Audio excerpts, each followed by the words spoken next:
And good afternoon, racing fans. Welcome to Hawthorne Racecourse for a Sunday afternoon of thoroughbred action. Jim Miller and Emily Gullikson up here in our studio on the mezzanine level. Emily, it's a beautiful day for racing here today. We did have some pretty heavy storms yesterday morning.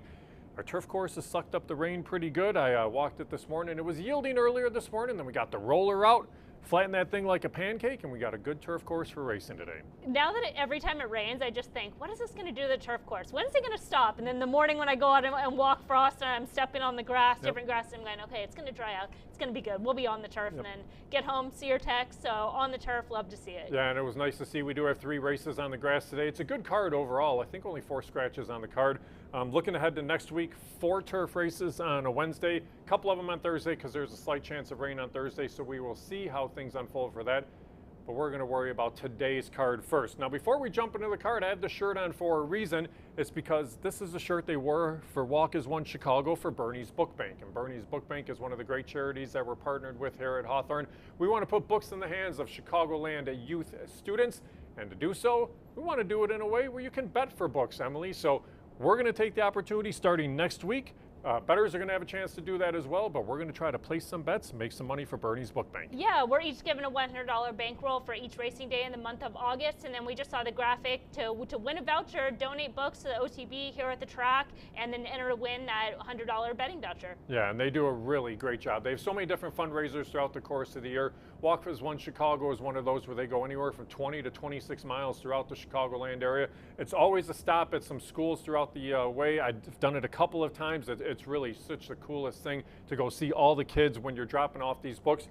Stopped at Bernie's Book Bank last week. They have 2 million books on site that they're ready to distribute. So they bring books in constantly, distribute books out, and it is a really great cause, great charity there. Darren Utnick, the head of Bernie's Book Bank, does an awesome job, and we're very happy to be partners with them. All right, let's jump into the 7 race card today. We do have a fast track. We are good on the turf course today. Emily, kick things off in race number 1 with 6250 maiden claimers. We go 3/4 of a mile in the first. Scratch the 3 cruising altitude. It's still a field of 6 to line up for the opener. Uncaptured Dream sits as your 3 to 5 favorite on the board. It's probably the most logical racehorse here, but when you've had 12 shots to get that maiden score, sometimes you think maybe you have to look elsewhere too. Yeah, exactly. And that is the challenge because you can make the case, like you said, the most likely has that early speed, has the numbers that stand out in this field, but the numbers aren't that much stronger than some of the others, has come up short at this level in the past, likely to get some pace pressure. Stan, the cameraman, coming off that 38-day freshening, likely to be back to his old ways, showing some early speed, and he can be a pest from the inside and can be really tough. On his best day, he's probably as fast, if not faster, but he can be a little bit inconsistent. So it does come down to how you want to play it, right? Because with Uncaptured Dream likely to take a lot of that early money, could open up with some prices on here. The horse that I went, we kind of went in the same direction, sort of looking for like that kind of new face, a horse that hasn't been at this level in the past with Frosted Temptation and cruising altitude, scratching. I'm going to give a look to number 7, Black Russian, whose number-wise probably is right there and maybe gets the trip. Just trying to get a little bit more creative. Yeah, and I have that horse in the mix as well. Manny Perez has had himself a very good meet. You're looking at 14 to 1 on that horse. Frosted Temptation definitely merits a look too. This one taking the class drop, and you talk about a class drop, this more of a plunge. You're going from maiden allowance company all the way to the bottom, running for 62.50. I'm curious to see the intent that looked like for those first 2 starts was to get on the turf, and both those races came off the turf. It was another Robertson runner that won in that debut race back on June the 14th in Simpson Bay, then put the blinkers on that last out. Rocket Hoss was the winner there, but at least this one hung around a little bit later in the lane, so I'm thinking Frosted Temptation just finding things so much easier here. Should be able to get in the mix. You're looking at 9 to 1 on the board right now, and the board will definitely change quite a bit before we get to first post, but at least that's what you're looking at as all the early action goes to 6, Uncaptured Dream in race number 1. Now, race number 2 today, hopefully heading out to the turf course to take a look at the grasses. We have allowance runners who go 5.5 furlongs on the good turf course. 50-cent early pick 4 wagering in race number 2. A couple of reminders, just a 15% takeout on pick 4 and pick 5 wagers here at Hawthorne. 12% takeout on win, place, and show wagers. And in the second, Emily, it's a field of 7. I think you have to start with the 4, Dance Some Mo. Just based on class alone, trader Cody Rosine has had a good meet. And I guess the only real question will be how this one handles 5.5 furlongs on the grass. That is the question, because because otherwise he's the horse to beat. Yep. Numbers-wise, class-wise. The races that he's run this season have been very solid. I think they might just be looking for getting this horse a win, maybe ducking some of the tougher horses they've had to face. But yeah, the distance can be a bit of a question. 5 furlongs, 5.5 furlongs on the turf can sometimes be a bit of a specialist. This one's been running longer, but again, having that class edge, he has some tactical speed. So I'm not too concerned in this case, but maybe there are some others in here that will be a better price if there is some slight hang-up. Yeah, it's one of those things that's a little bit interesting because when you look through Dan Samoa, okay, you have the Queen's Plate. This horse tried the Queen's Plate in 2021. This horse ran in the Grade 1 Shoemaker Mile in May of 22. Now you're running allowance tests here, and the horse has run well the last couple, but it's a class edge here. The horse definitely has that ability. Again, Cody Rosine's had a good meet. I could see the horse in the mix. I like that the 6 Freddie J comes back for this spot too. This is a horse from the barn of Tanner Tracy.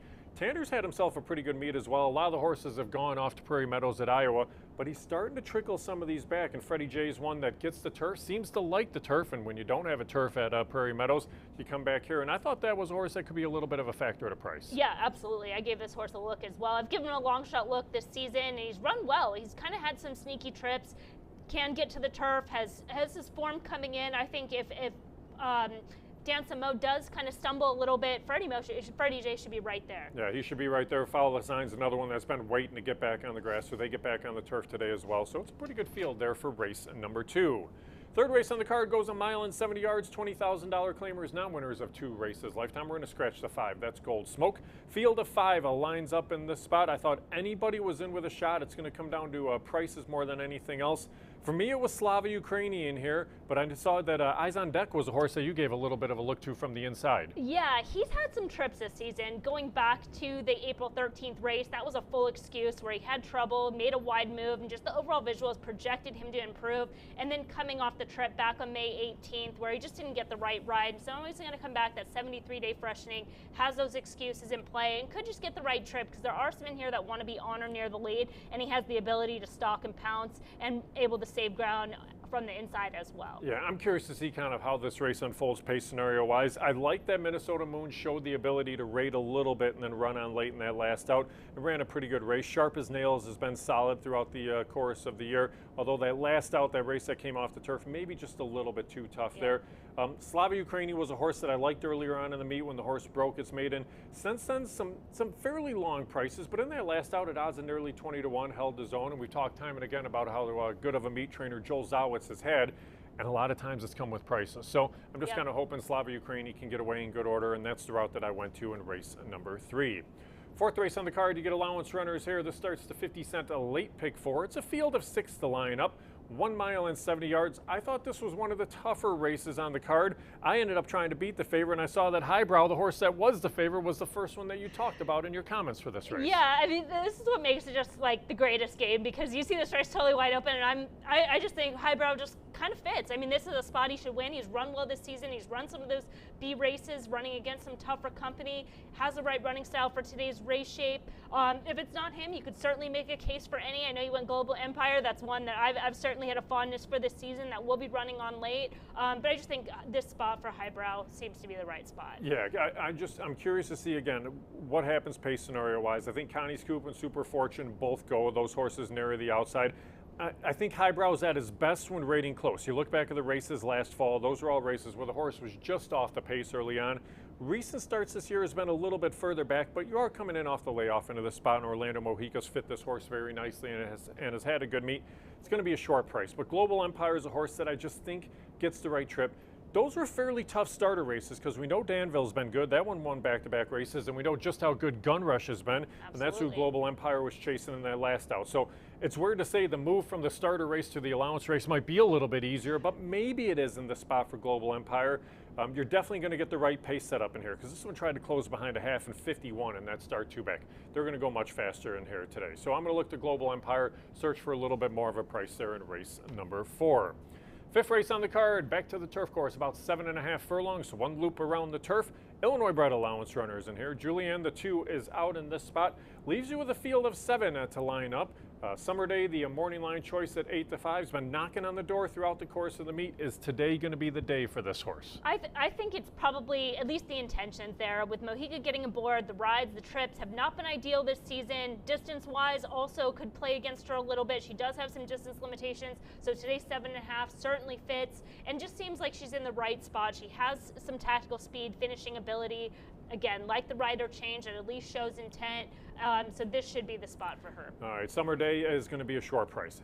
I'm going to have the horse in the mix. I just took a little bit of a shot trying to beat it. I went right next to her with the 7 Cowgirl Frankie, a horse that I think is at its best on the turf course. The starts 2 and 3 back, not too bad. Now the horse did finish behind Summer Day in the start 2 back, finished ahead of Summer Day in the start 3 back, but is going to need some pace to chase. So Frosted Eclair, Momstown, and Arcady Bug are really kind of the key for a horse like Cowgirl Frankie, because that one will be at the back. But with a course with a little bit of give in it, we'll see if anybody can make up some ground, and I'm going to look to that one to come running at him late in race number 5. 6th race, you get maidens in this spot. They go 6.5 furlongs in here. It's a field of 9 to line up. You can look a lot of different ways. I had a tough time making a line on this race. I had a tough time kind of figuring out what route I wanted to go. I ended up going to a first timer in here from the barn of Scott Becker, but you really can't go wrong with pretty much any horse. I know you started with Black Raven, but you can work around so many different horses here in race number 6. Yeah, and this is one of those races where I did write up everybody because I thought it would be one of those that you could look at the board or have some different ideas and different ways to go. And as far as Black Raven, he's run really well this season. Both those finishes in the money. He had a better than look race last out. The challenge for him with a lot of the Manny Perez runners has just been a gate, getting out of the gate slow in both those starts and then creating trips from there. But number-wise, he's been consistent. He's run well in both races. So he just seems like catches the right group, he's the right horse, and maybe just himself being the only challenge to overcome. I mean, Manta Ray was a good winner in that start, that last out that Black Raven comes out of, and the horse was charging at him late.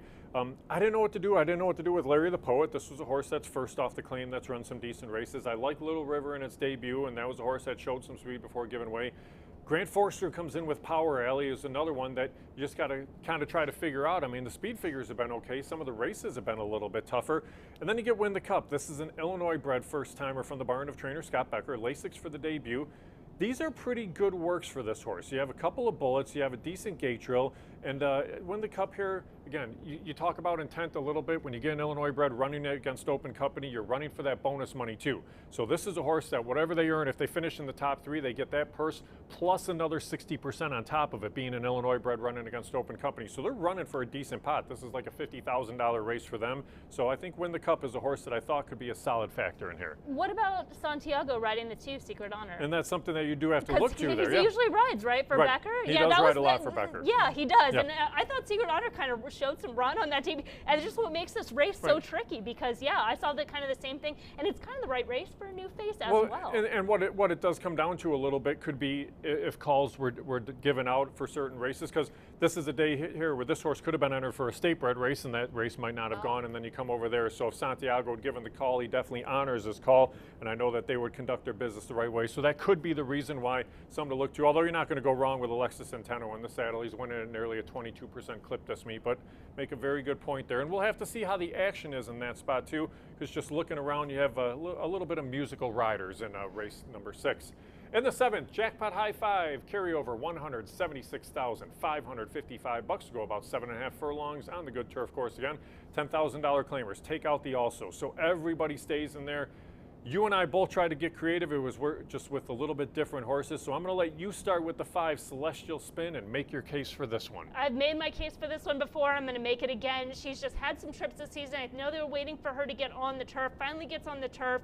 Back in that May 18th race, has a complete excuse, is wide, has legitimate trouble, then looks to improve, and then has another wide trip on June 4th. She's come back with a freshening, and I just know she's going to get overlooked off those running lines, and she's so much better than that. So I'm going to give her another look again, especially knowing she's going to be a price. I mean, when I was going through and making the line for this race, it was tough because Embarrassing is a horse that has been at its best on the turf throughout the course of its career, but the running style really kind of doesn't suit it. Sit back and try to make that one run late.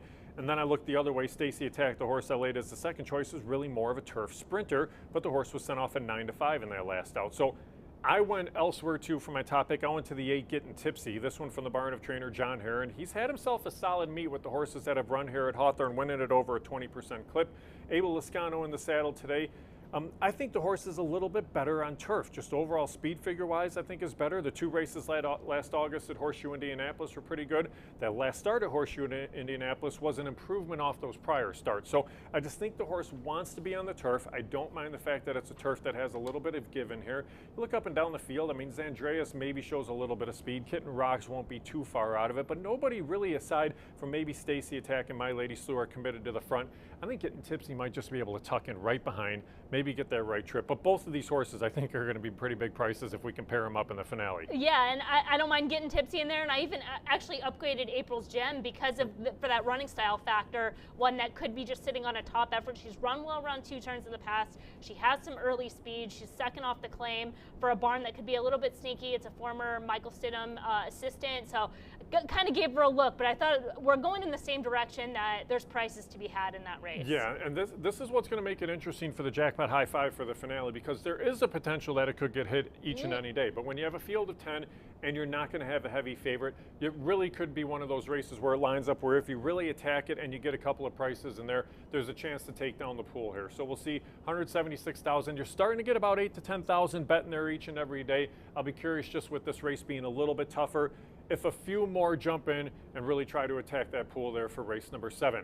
Now, before we go back and take a look at race number 1 today, we wanted to talk about some things that you have going on at some of our OTB locations. And yesterday, I know you were doing a little bit of a seminar as well. How did that go? And let's talk about what you have moving forward. Yeah, we built it as a seminar, and I don't really think that was kind of the right wording for it, because it was more of like we're going to just change it to where it's a Saturday social. We're going to come out, we're going to talk about the races, talk about the sequence. There's so many great races going out throughout the summer. Everybody's excited. Saratoga, Del Mar, us, everybody's running, and it's just good races, good weather usually. Yeah. we had some delays with the heat and the rain, but overall, and I just think it's an opportunity for people within the community to kind of get together, talk about some races, hang out. We have all these great OTB locations and taking advantage of them. So next Saturday at Oakbrook, we're going to move the time a little bit. We tried at 10. We're going to go a little bit later, so start at noon, which I think helps out because there's a lot of people that play the West Coast, and it turns into a long day when you show up there. Right. You show up there at 10 and you don't get first post until 4. So figure noon kind of splits the difference. Well, and it's one of those things, though, that it's still early enough in the day that people can come, they can find a seat, they can get comfortable, maybe grab a little bit of bite to eat for lunch, and then you talk about it, and it's kind of breaking down the races and how things may unfold, what you see pace scenario-wise. And then now with having Saratoga running at that time, you can start to talk about what you're seeing on the screen, too. And maybe it helps people from making trip notes or just kind of how they go through maybe adapting their wagers for value. So it is a nice resource. It's something we do kind of separately now from our pool parties, but it's a cool way for maybe helping people to manage a bankroll a little bit too. Yeah, and I think it always helps in this game. I mean, part of the reason that why we do what we do here is just we can point out things or talk about things that might get missed, or maybe solidify an opinion, or help people stand. And I think if you having those people around you that you can trust that are good horse players always helps. All the best horse players I know have a friend that they work with, or have somebody, an expert that they rely on. And so that's what we're trying to look to build here in this community. Well, and the one thing about it too, it's not only bouncing ideas off one another, but it's bouncing notes off one another too, because a lot of times you're relying on a chart caller for what they see in a race. And a lot of times, I mean, they're rambling through and we have a lot of very good chart callers out there and chart writers out there,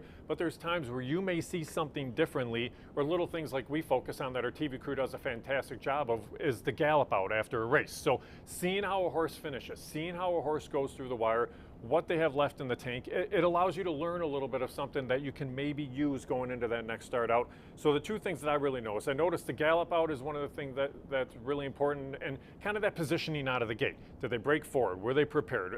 Did they bump into a horse? Did they lose a little bit of ground? And sometimes it may not seem like a lot. It could be that horse loses maybe a length coming out of the gate. But when you expect them to be on the lead by a length, it could completely change the complexion of a race for the running style too. Exactly, and that's kind of the biggest thing with notes, is that you want to understand why horses run good races, bad races, and how that can change next time, right? Because as good as the chart caller is, they're doing a historical. Yep. They're not really helping to project what's going to happen next time. That's where your interpretation comes in. We talk about these horses where the slight class drop is going to make a difference, or maybe they're a little bit over the top, they ran a peak effort, or they had the wind in their favor, or 3 other horses didn't break and they were able to get that perfect trip. And those are things that the chart caller isn't going to go and do, and that's not their job to do. Exactly. Right? They're doing the historical historical of what happens. And as horse players, that's one of the things with notes is I'm always looking like once they've run, almost what the historical is behind, right? It's how is that going to impact going forward? That's the key. And your best players are the ones that are making a lot of notes. They're making a lot of notes and marking horses. And sometimes you may be waiting 2, 3, 4 races to really see for that horse to provide value too. Because there's sometimes where you might have to say, okay, I've been waiting for this horse, but it's a skip because there's no value. And that does happen. And it's one of the things you just have to identify that. So that's a good thing for you with your social hours is the way we're going to call it. It'll be a horse racing social for those 2 days, but to be able to talk about that and kind of get people to recognize it. So make sure you check that out. If you want any details, go to our website, hawthorneracecourse.com. All right, Emily, let's take a look at the field here for race number 1 as we go 3/4 of a mile in the first. Win, play, show, exacta, trifecta, superfecta, double pick 3 and pick 5 wager. And again, the win, play, show takeout just 12% here at Hawthorne, 15% takeout on the pick 5. And in the opener, we get a field of 6 as we scratch the 3. That's cruising altitude. 62.50 maiden claimers in the first. Right now, your 4 to 5 favorite on the board is the 6 Uncaptured Dream. This one, 12 starts, has hit the board in 8 of those 12, 6 runner-up efforts. You get a look at this one in the paddock right now. Makes a pretty good impression. It's a pretty good looking racehorse and a very short price right now. Yeah, and we talked about in the pre-race show, he's very logical. He has that early speed, which is key. He's run consistent numbers, so seems like the horse, if he's going to catch the right field, this is probably the day. But at the same time, there is reason to have a little bit of caution because he has kind of just run the same race every time, and there's always been somebody who's just a little bit better that's gonna catch him. Right. So again, makes a lot of sense. Has that early speed, but is it going to be somebody else that's just gonna step up just enough today? And the thing is, you look at the last 3 starts, the horses that have won each of those 3 races, the ones that have come back haven't run great. They've run okay. A couple of them haven't run very good at all, but Uncaptured Dream probably should have won each of those last 3 starts. Maybe today's the day. Trainer Jim Watkins has had himself a very good meet. Had a winner earlier on in the week. This is a horse that does have that ability. You get the bug boy, Emmanuel Giles, in the saddle, who's done very well on this horse as well. Maybe today's the day, just the question is 4 to 5. So we'll see if we can look elsewhere and maybe find a little bit of a price. Now the 2 horse right there is Frosted Temptation. Frosted Temptation from the barn of trainer Hugh Robertson. Victor Santiago picks up the call today, and Frosted Temptation, a horse that tried the turf or wanted to be on the turf those first 2 starts. The races came off, this one stayed in.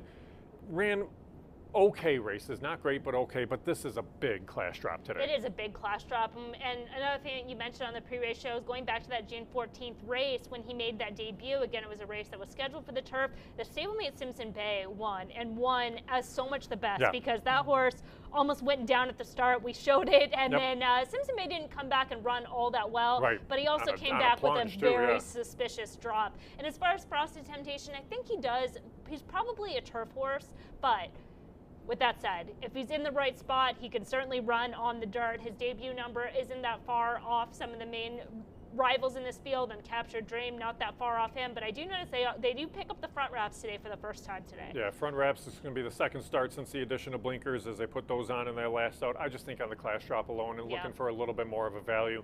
It's a horse that you definitely have to put in the mix. Now I know you like the 7 Black Russian in here. Black Russian's 14 to 1 on the board. That's a great price on a horse that's definitely in with a shot in this spot. Frank Reyes back riding some horses. I saw him named throughout the course of not only today, but I think next week as well. This one for trainer Manny Perez. Some decent races, not great, but they've been relatively consistent. And when you're looking for a price, some consistency, you just need to improve slightly off of that. Yeah, exactly. And it really just kind of came down to the price and trying to find that alternative. And Black Russian also kind of fits as sort of the opposite end type horse, right? Because you're going to have Uncaptured Dream, who's going to show early speed, Stan the cameraman, likely to push him.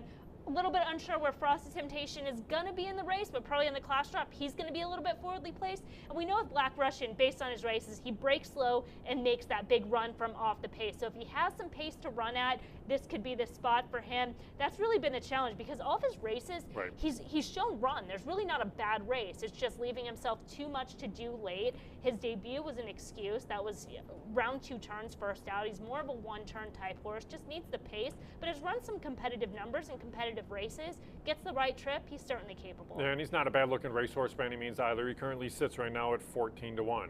Now the one horse walking into the stall right there is Stan the Cameraman. Stan the Cameraman from the barn of trainer D. Polis. Alexis Centeno gets the call today.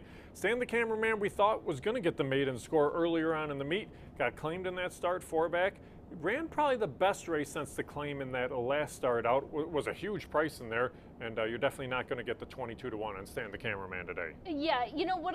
The one thing I do like about Stan the Cameraman in this spot is that they've given him some time to recover. He's had 35 days since that most recent start on June 25th. And it's one of the things that we had talked about where he just he ran that big race, his first start on this circuit, back on March 23rd. That was his best number this season. And then since then, he was just kind of knocking on the door, but he was just starting to lose his form a little bit. Then he got claimed, and they were running him back on short rest. So now he's had a little bit more time to recover. He's just that race on March 23rd. If he runs back to that, he can win. Yeah. So, but it's just now he's going to have the pressure on Captured Dreams, probably going to be breathing down his neck, looking to clear from the outside, Stan the Cameraman on the inside. But again, coming back to a top effort, he would not surprise at all. Yeah, and don't worry about him being a little bit wet there. They have a bucket of water in the stall. They're going to see that with a lot of horses still with the warmer temps, so they just put a little bit of water on them just to kind of help keep them cool as well.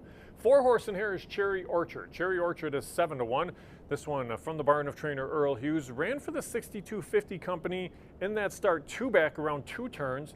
Was the 4-5 favorite that day. Went on the turf in that last out a little bit too tough there. You're back here for 6250, but sprinting in this spot, so probably settles back and tries to make one run late. Yeah, he's kind of another one that it's a little bit tricky to read because he has been able to show early speed, and all of his races at this level this season have all been competitive. So at least he's back in the right spot. He's back on the main track.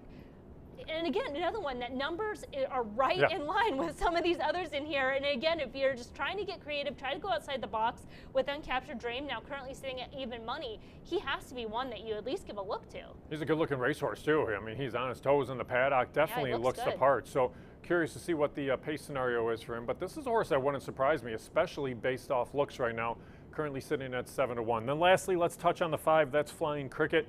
You're getting 44-1 in here, and understandably so. I mean, the 4 starts, horse hasn't really been in the mix a whole lot. I'll be curious to see what they show today, because trainer John Wittauer's actually had himself a pretty good meet. Get Abel Lescano in the saddle today. Wouldn't surprise me if they try to push this one into contention a little bit more early on. Yeah, I mean, you can probably make an excuse for every single one of his races this year because he's not a maiden special weight horse, so that counts out three of those starts. And then that one race that he did run for the tag at this level back on June 7th, he broke slow, and then the rider took hold and never let the horse run. So you can make a case that he's kind of like almost like a first time, another horse that looks good, that's on his toes right now, that we probably haven't seen the best from him, but you'd have to see the best from him because all his races today are too slow. But if you are counting those as an excuse, then maybe he catches the right group. Yeah, maybe his best kind of gets him in the mix underneath there in race number 1. But in this spot, I'm going to look on top to the 2, Frosted Temptation, follow it with Uncaptured Dream and Black Russian. I know you were given a look kind of between Black Russian and Frosted Temptation, just kind of watch and see how the prices look. I'm going to go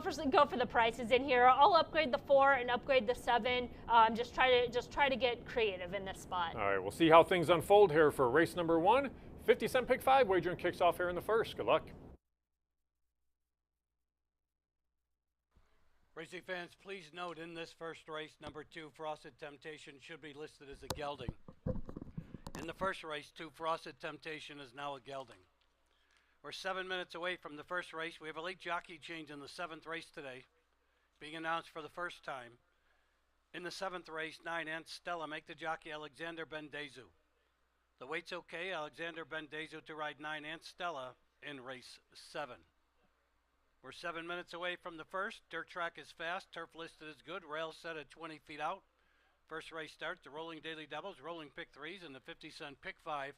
Here once again are the changes in your pick 5 races. In the first race, 2, Frosted Temptation, now a gelding. Scratch 3, cruising altitude. Scratch 3, cruising altitude. Second race, turf listed is good. Rail set at 20 feet out. Second race starts at 50-cent early pick 4, and today's pick 6. No jockey changes, scratch or overweights in case you missed it earlier. 1 Cyclone Attack, an additional workout. FanDuel, July 28th, 3 furlongs, 39 and 3, breezing on a fast track. Third race, scratch 5 Gold Smoke, scratch 5 Gold Smoke. Fourth race starts at late pick 4, no changes. Fifth race, Turf Good, rail set at 20 feet out. Scratch 2 Julin. Scratch 2, Julin. 6, Nif, make the jockey Alexis Centeno. The weight's okay. Alexis Centeno rides 6, Nif. Those are the changes in your pick 5 races. We're 6 minutes away. We do urge you to make your selections early.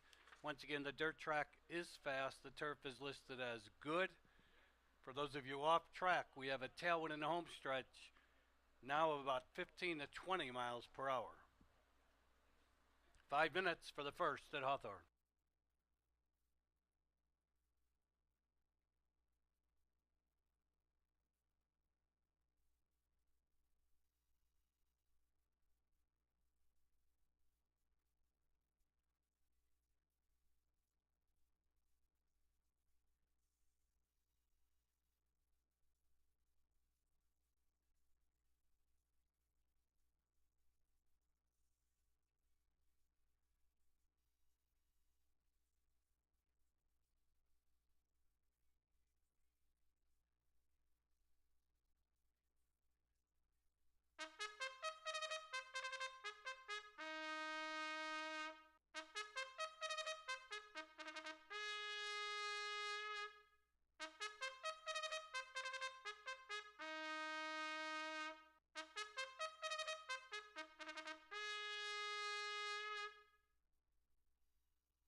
Coming on the track for the Sunday opener here at Hawthorne, they'll go 6 furlongs on a fast track. Scratch 3, cruising altitude. That leaves the field of 6. No jockey changes, no overweights. 1 program, no 2. Frosted Temptation, now a gelding. Win, play, show, exacta, trifecta, superfecta. This race starts the rolling daily doubles, rolling pick 3s, the 50-cent pick 5. I remind you, we have the lowest takeout in the country here at Hawthorne with our win, play, show wagers, just 12% lowest takeout in the country. Here's the field. 1, Stan the cameraman, Alexis Centeno riding. 2, Frosted Temptation will be handled by Victor Santiago. 3 is Scratched. 4, Cherry Orchard, Luis Colon. 5 is Flying Cricket, the rider, Abel Liscano. 6, Uncaptured Dream, Emmanuel Giles. 7, Black Russian, Frank Reyes. Field of 6 in the Sunday opener. Starts the rolling doubles, rolling pick 3s, and the 50-cent pick 5. 3 minutes till post 3.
Racing fans, little time remains for you to wager on today's first race here at Hawthorne. It starts at rolling doubles, rolling pick threes, and the 50-cent pick five. We have the lowest takeout in the country here at Hawthorne on win, play, show wagers on live racing. We have one carryover pool today. The Jackpot High Five on the 7th race today has a carryover of $176,555. The dirt track is fast. Turf is listed as good. Rail set at 20 feet out on the turf course today. We are close to starting time for race one.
Moving towards the gate, less than a minute. Better hurry.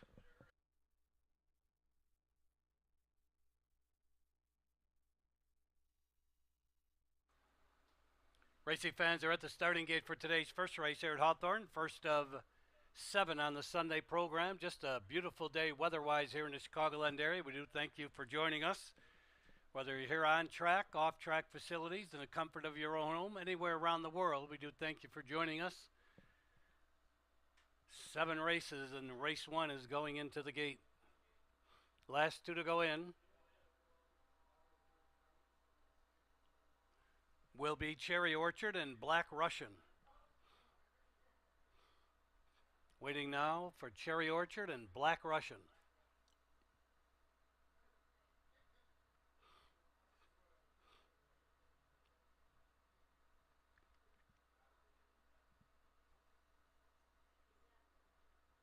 Cherry Orchard in, waiting for Black Russian.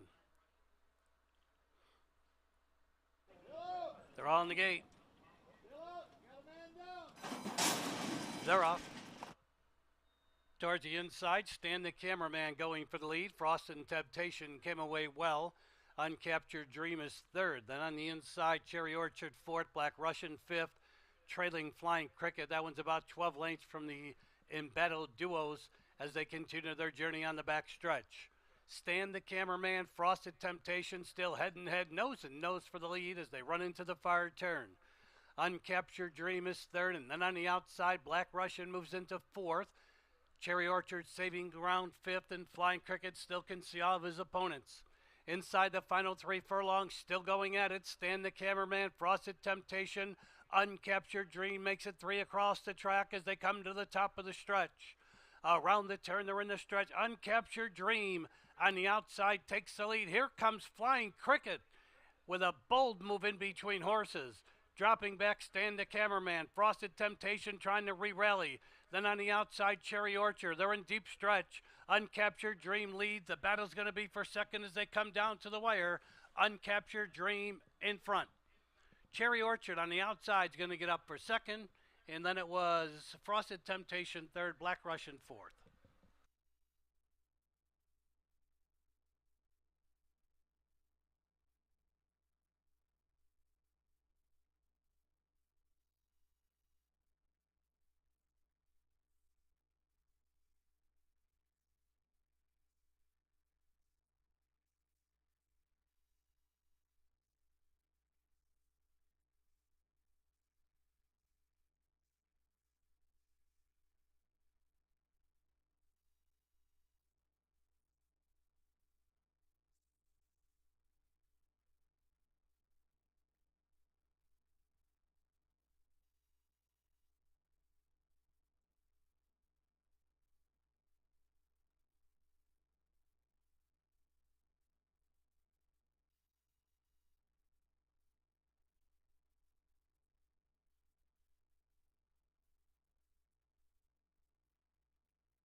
In today's first race, 6, Uncaptured Dream finished first.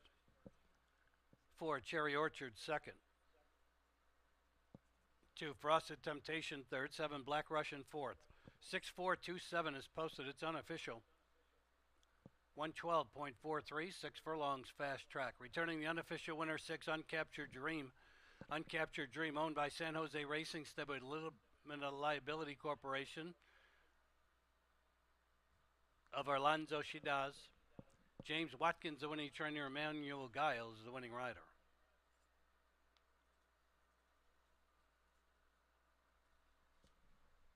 Still unofficial. Vanessa in the winner's circle, congratulating the winning connections.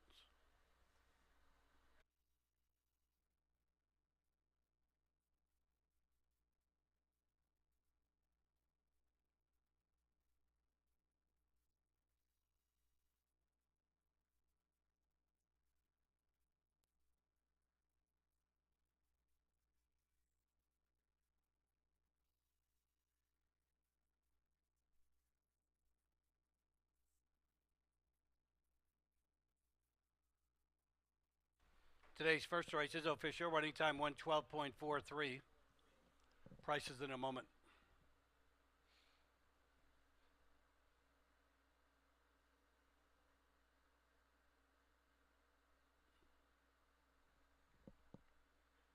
The $1 exact is $6.4, $6.40. 50-cent trifecta is $6.42, $11.35. 20-cent superfecta is $6.427, $10.90. Second race has Win Play Show Exacta Trifecta Superfecta. Starts another daily double, another pick 3. Today's 50-cent early pick 4 and today's pick 6 on the 7-race program. Here are the changes. Second race, Turf Good. Rail set at 20 feet out. No jockey changes, scratch or overweights in race 2. Third race, scratch 5 Gold Smoke, scratch 5 Gold Smoke. Fourth race starts a late pick 4, no changes. Fifth race, Turf Good. Rail set at 20 feet out. Scratch number 2 Julin, scratch 2 Julin. 6 Nif, make the jockey Alexis Centeno. The weight's okay. Alexis Centeno rides 6 Nif. Sixth race, no changes. Seventh race, Turf Good. Rail set at 20 feet out. Jackpot High 5, carryover 170.